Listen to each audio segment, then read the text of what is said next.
বিসমিল্লাহির রহমানির রহিম। আমরা মূলত সুইঙ্গে উঠাচ্ছি। এটা সুইঙ্গে না, যদিও এটা একটা পাইপ। এই পাইপটা হচ্ছে আমরা পানিতে নামলেই 1 সপ্তাহ 15 দিন পর পর এটা উঠাই। এটার ভিতরে শিং মাছ পাওয়া যায়। হ্যাঁ, এটার উপরে নিয়ে দেখা যাক আজকে কোনো মাছ ঢুকছে নি ভিতরে। তোমার টাটকানো আছে? আমার এদিক দিস না, তাহলে থাকেন কিন্তু আমার আমার আর তো কাটবে ভিতরে মাছ আছে, কিন্তু মাছ আছে মাছ আছে ভিতরে। আলহামদুলিল্লাহ মনে হয় মাছ আছে, সম্ভাবনা আছে। খালি কেদা দাঁড়া নাই, আস্তে আস্তে আস্তে ইনশাআল্লাহ মাছ থাকার সম্ভাবনা আছে। ডাল ডাল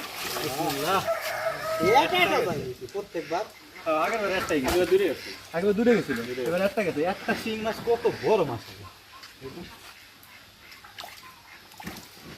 সাইজ, একবারে দেখেন এটা সাইজ মাশাআল্লাহ কত বড় হয়েছে।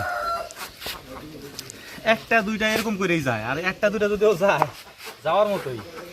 সাইজটা দেখেন, এটা পাইকে গেছে মনে হচ্ছে একবার হলুদ। ওরে বাবা রে, ডাক দেখি পেটে ডিম হয়ে গেছে।